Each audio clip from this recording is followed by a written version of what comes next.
Sa magandang gabi sa inyo lahat. Welcome po sa Chapel of Worship Chaplain Ministry. Ito po ay isa sa mga ministry ng Chapel of Worship, ang Chaplain Ministry. Binabati ko po ang mga samahan ko sa trabaho, ngayon din po sa iba-iba nating kasamahan, sa mga reserve, mga officers natin dyan, mga force multiplier, ngayon din po sa ating pambansang pulisya. Pinabati ko nga pala ang aming himpilan, Ternate Municipal Police Station, at ang mga nakasama ko po sa serbisyo. Tayo po ngayon ay magbabahagi ng tutunan natin sa ating mga devotion, sa ating mga MBK program, sa pangunguna po ng ating dating General Mau Aplasca. Sa kanya po kasi nagpasimula itong My Brother's Keeper, nag-umpisa po ito sa mga Christian officers dati sa PNPA. Nagpatuloy naman po ngayon sa stations natin, kung tawagin ngayon ay MBK. Bilang pagsisimula, nais kong ibahagi sa inyo itong ibabahagi ko sa inyo yung pag-aaral dito. Ito yung booklet na kung saan binabahagi sa mga squad leader. Ito nga po itong squad leader planner. Okay po. Dito po tayo magbabase ng ating mga topic sa ating chaplain ministry. Ang ating pag-aaralan ngayon ay pinamagatang Lesson 1, God-Centered Life. Tumutukoy sa God-Centered Life. Ano po ba ang ibig sabihin natin sa God-Centered Life?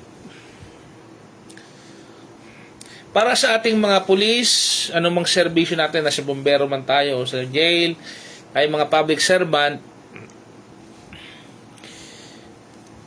ang inaaral po natin ay gabay sa pagkakaroon natin ng nakasentro sa Panginoong Diyos. Habang ginagampanan po natin ang tungkulin natin sa ating mamamayan bilang isang lingkod bayan, mahalaga natin pagtuunan ng pansin at isa puso natin na kinakailangan natin ng pagkakaroon ng pagkakilala sa ating nakiisang Diyos. Sabi nga ng motto ng PNP, to serve and protect. Kailangan natin para mapagsilbahan natin na maayos sa ating bayan, kailangan ng mamamayan ng isang pulis na maka-Diyos. Ngayon, ang iaral natin ay, should you change yourself as a public servant? Bakit natin babaguhin ang sarili natin bilang public servant? Bakit ba kailangan natin magbago? Bakit ba kailangan nating bilang isang lingkod bayan, bakit kinakailangan ng isang public servant ay isang modelo? Pag nakita ng tao, dapat ito ay walang kasamaan, hindi nagagawa ng mga masasamang bagay, dapat ito ay matuwid. Bakit kaya? Kaya na mabago ng Panginoong Diyos ang buhay natin sa ating kasalukuyang trabaho. Pagkat alam naman natin, napakahirap ng environment sa service, kayang may posibilidad kayang mababago natin ang sistema na pagbabago na sa tulong ng Panginoong Diyos. Magsisimula muna sa atin bilang individual. Kailangan maging maka-Diyos tayo na sa ganon mapaglagpasan natin yung mga pagsubok na yan na kinakaharap natin sa tungkulin. Ano-ano yung mga kinakailangan natin pagbabago? Anong katangian ng pulis, pagiging isang lingkod bayan na makapagbabago sa atin? Bilang mga, alam naman natin, mga nakasama ko, alam naman natin na napakahirap baguhin ng ating mga sarili. Gayun din kung hindi mo nga mabago sarili mo, paano mo mabago ang iba? Pero sa tulong ng Diyos, sa pagsama-sama natin ito, magagawa natin ng latang bagay. Okay? Babasahin natin yung Psalms chapter 51. Psalms chapter 51. sa Holy Bible. Ito po ay yung King James Version po. Hanapin natin sa Psalm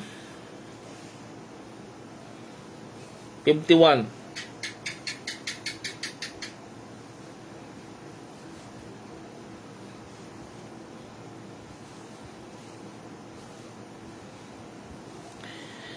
Chronicle, Ezra, Nehemiah, Ezra, Job. Psalms 51. Basahin po natin. Chapter 51, verse 10. Create in me a clean heart, O God, and renew a right spirit within me. Yan po. Ang pagbabago ay posible sa tulong ng Diyos. Ang unang hakbang ay ang paniniwala na kaya nating baguhin ang ating sarili sa tulong at biyaya ng ating Panginoong Diyos. Kailangan natin ng pananampalataya. Ano man ang hirap ng ating trabaho, ng kasamaan sa mundong ito, nasasaad sa Salmo 51 verse 10, tayo ay nananalangin na likhain sa atin ang isang malinis na puso. Kung wala man tayong malinis na puso, ang Diyos ang magbibigay sa atin ng panibagong puso, panibagong espiritu sa kalooban niya. Siya po ang gagawa sa atin ng bagong pagkatao, panibagong espiritu sa loob natin. Sabi nga, create in me a clean heart, O God, and renew a right spirit within me. Let us recall the principle of sowing and reaping. Okay? Tayo po'y manalangin sa pagsimula ng ating discussion. Our Heavenly Father, we thank you, Lord, for this privilege of sharing this Word of God. So please help us to understand the wisdom. Give us more understanding in your Word, so that we can work in our profession that in accord to your will. Thank you for everything that you give, and I pray, Lord, that this ministry will help all public servants. Thank you, Lord, in the name of Jesus Christ, Amen. Okay, tayo po sa pananalangin po natin, tayo po ay nagpapakumbaba na bibigyan tayo ng wisdom ng Lord. Okay? Una muna, ano ba yung prinsipyo ng paghahasik o pag-aani? Sowing and reaping. Mahalagang batayan dito ay ang iniisip, yung pasimula. Bago mangyari ang isang bagay, nagsisimula muna sa wala. Diba po? Sa wala, una muna iniisip muna natin, pangalawa, bago iniisip natin, nagiging gawa po. Ang gawa ay nagiging palagian. It takes 30 to 40 days na maging isang habit ang isang ginagawa. Ang habit ay nagiging karakter, nagiging ugali mo na po yan kapag paglagi mo ng ginagawa. At ang karakter ay nagtatakda ng pangwalang hanggan. Yun ang magiging destiny po natin. Nagsisimula muna sa wala, di ba? Then naiisip mo. Then kung anong iniisip mo, ginagawa mo, nagiging habit ito, then nagiging ugali mo na ito, at nagiging panghabang buhay mo na ito. Yung magiging destination mo na to, yung pwedeng mangyari na sa iyo. Bilang isang pulis, kagaya ko, tatanungin natin ang ating sarili, ano ba ang ating iniisip sa bawat duty natin? Ano bang iniisip natin? O anong idea natin? Anong hakbangin natin? Nakakabuti ba o nakakasama? Ano bang iniisip natin sa ating kapwa? Mabuti o masama? Diyan po nagsisimula yon. Sabi nga ng kasibihan, sow a thought, reap an action. An act. Sow an act, reap an habit. Sow an habit, reap a character. Sow your character, reap an eternity. As a public servant, where did not drive your thought idea, it is a good or bad. Why? There are several ways in exhibit change of life by God. We are in some of them. Mirroring God's image. And na kailangan alamin natin kung sino ba talaga tayo. Ano ba talaga tayo? Ba't tayo nilalang ng Diyos? Unang-una, mababasa natin sa banal na kasulatan, tayo ay nilikha sa wangis ng Diyos. Iba po tayo sa hayop. Tayo po ay nilikha sa larawan ng Diyos. Kung tatayuan po natin yung katotohanan na tayo nilikha ng Diyos, kahit anong temptasyon, kahit anong problema yan, kapag may prinsipyo ka, nakatindig ka doon, maiisip natin na tunay ngang matibay itong pundasyon natin. Tunay ngang may Diyos ang pananampalataya natin. Maiiba yung direksyon ng ating buhay. Hindi natin iisipin na madali tayong magkasala o ano, dahil meron tayong pundasyon. Ano yon? Yung pananampalataya natin sa Diyos. Kailangan lamang itatayuan natin yung katotohanan. Kailangan lamang na ang Diyos ang mangunguna sa atin. At alam naman natin na kapag kinampihan natin ang Diyos, yung katagumpayan ay sama sa atin.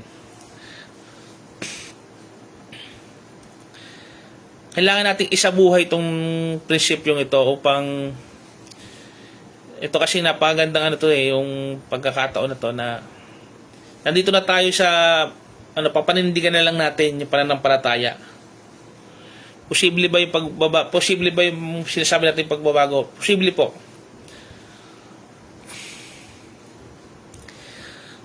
Dapat nating isabuhay ito. Kung dati tayong masama, kung dati masama iniisip tayo sa kapwa, kung dati tayong may masamang layunin, dapat ito yung binabago natin.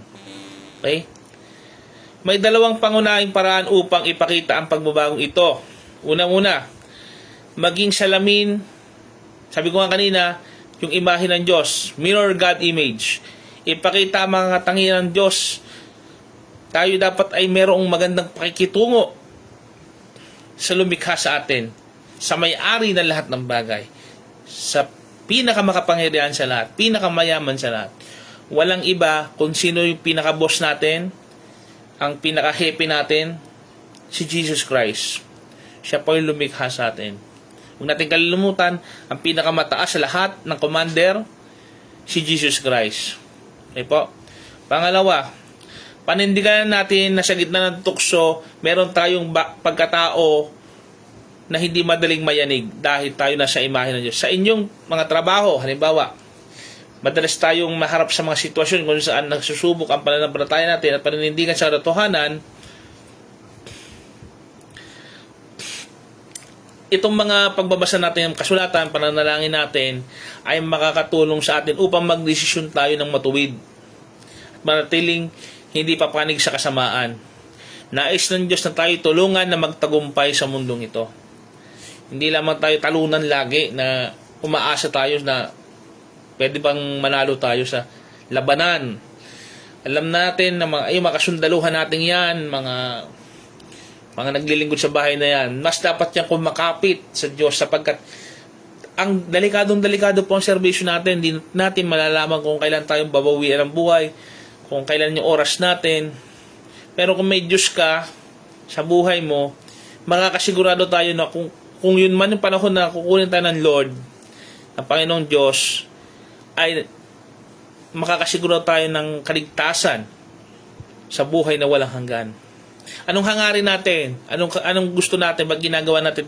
Ang lahat ng ito ay may isang layunin lang. Makabuo tayo ng isang samahan, organisasyon, isang pulisya, isang organisasyon. Kung ikaw man sa BFP, sa sundalo ka man, makabuo tayo ng isang samahan na meron tayong nakapanig sa winning side. Ano ba yung winning side? Doon po tayo sa kabutihan. Doon po tayo. Kaya nga tayo naging pulis kasi laban tayo sa kasamaan. Tayo ay alagad ng batas. Di ba? Tayo ay pabor. Hindi sa kasamaan, kundi sa katuwiran, sa hustisya at katarungan. Tandaan natin na tayo ay mga lingkod ng Diyos. Tandaan po natin yan. Isang organisasyon na dapat ay God, sabi nga ng MBK, God-centered. Laging nakasentro, Diyos, una ang Diyos sa buhay natin.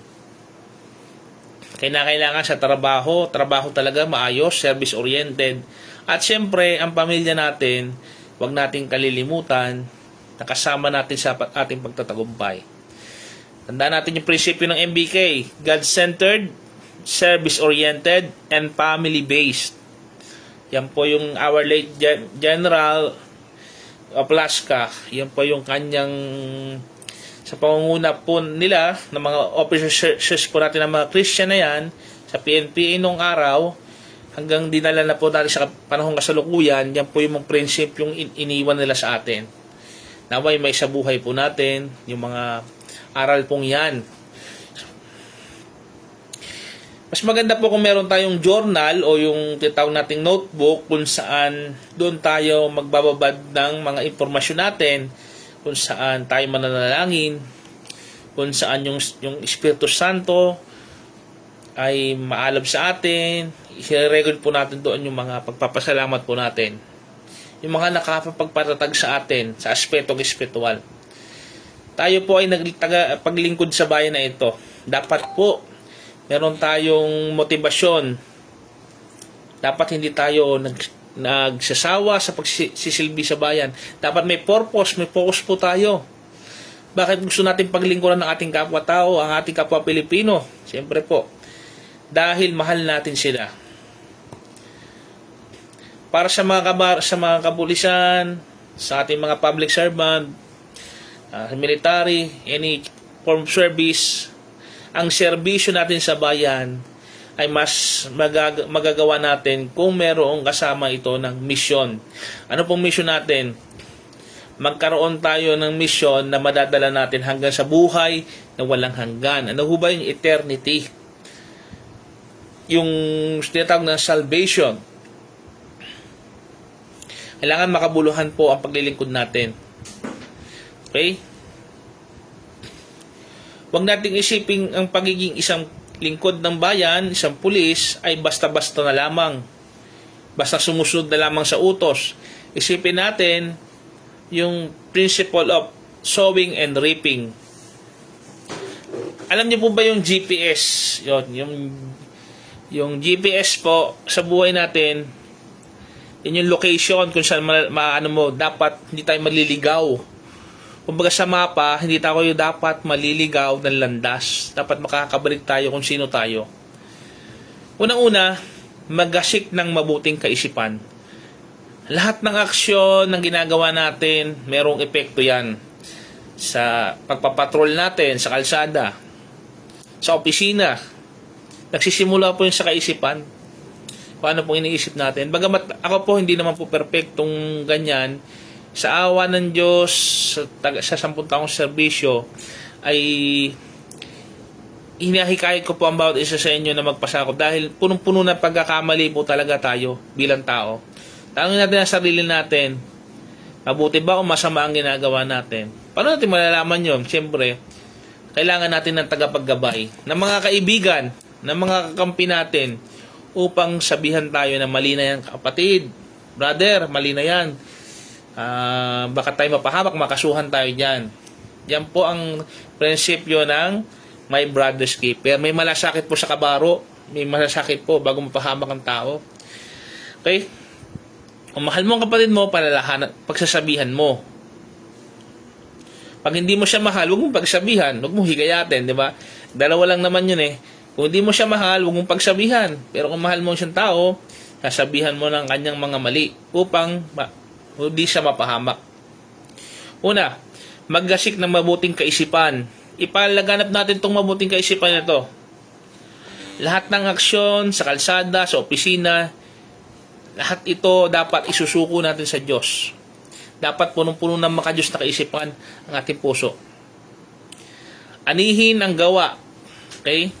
Kung anong ginawa natin, aanihin natin. Paulit-ulit na paggawa ng kabutihan. Nagiging yung kabutihan na nagiging habit mo na yan. Hindi mo na kailangan ipagkalat na mabuting tao ka. Natural na sa'yo na gumagawa ka ng kabutihan. Dahil talaga namang trabaho natin to. Kaya nga tayo, the few are chosen, few are called but few are chosen. Kasi dami-dami po nang gustong maglingkod sa bayan, ikaw pa tong napili. Bilhin mo, gagawa ka na lang ng mabuti. Magkakaroon ka pa ng reward dyan sa dahil halimbawa ito, tayo sumusweldo tayo sa gobyerno, napakapalad natin. Pero alam niyo po ba na kahit walang sweldo dapat gumagawa tayo ng mabuti? Kahit wala nakakita, dapat gumagawa tayo ng mabuti. Dahil tayo nilikha sa wangis at larawan ng Diyos. Kailangan mabuo sa atin yung karakter. Ang iyong karakter ay magdadala sa atin sa tagumpay. Hindi lamang po yung mapopromote, hindi lamang po ito yung decorated na kung anong meron ka. Ito po yung sa harap ng Diyos, sa harap ng tao, masasabi nila na itong taong ito, huwaran. Itong taong to, meron kang may pangalan kang inalagaan. Ito po yung satisfied sila sa iyong pagkatao. Yan po yan. Na hindi nabibili po ng salapian yung pagtingin ng tao na, lalo pagtingin ng Diyos, kung ikaw ay nabubuhay sa katuwiran ng Diyos. Kailangan maging asin at ilaw tayo. Yung nakapaligid sa atin, bagamat sila gumagawa ng masama, kung sila may gumagawa ng mali, dapat tayo mag-influensya sa kanila. Tinawag tayo na maging iba sa kanila. Mga Kristiyanong pulis, tayo, mga Kristiyanong public servant, tayo ay tinawag na maging iba. Bakit iba? Hindi tayo gumagawa ng kagaya sa mundo na kasamaan. Ang ginagawa natin po, ang kasiyahan natin ay gawin ang kalooban ng Diyos. Manindigan tayo sa panig ng Diyos, manindigan tayo, pinili natin itong kalotohanan. Kung snappy ka, mas snappy pa sa snappy, yung maging matuwid ka sa mata ng Diyos. Hindi yung snappy ka lang kapag may nakakakita. Kailangan sa mata ng Diyos, may makita man ng wala, gumagawa tayo ng kabutihan. Okay, habang na dito ang banal na espiritu sa atin, nahan sa pamamagitan ng pagsunod natin sa Diyos, kailangan inaalagaan natin to. Huwag natin pabayaan yung alab ng kagustuhan natin na mapabago sa Diyos. Kailangan may personal tayong ugnayan sa Kanya, pakikipag-usap sa Kanya. Tayo dapat ay nananalangin. Dapat tayo'y tumutugon sa panawagan ng Diyos. Lagi tayo magpapasalamat sa bawat araw, sa operasyon na ligtas tayo, sa pagkakataon na nakatulong tayo sa kapwa, papanalangin natin yan. At salamat sa kung tayo ay nakakakuha ng mga benepisyo sa gobyerno, natanggap natin. Bonus po yan Yung mayroon ka ng sweldo, nakakatanggap ka ng yan po ay napakaganda po ang ating profesyon. Napakaganda po niyan to.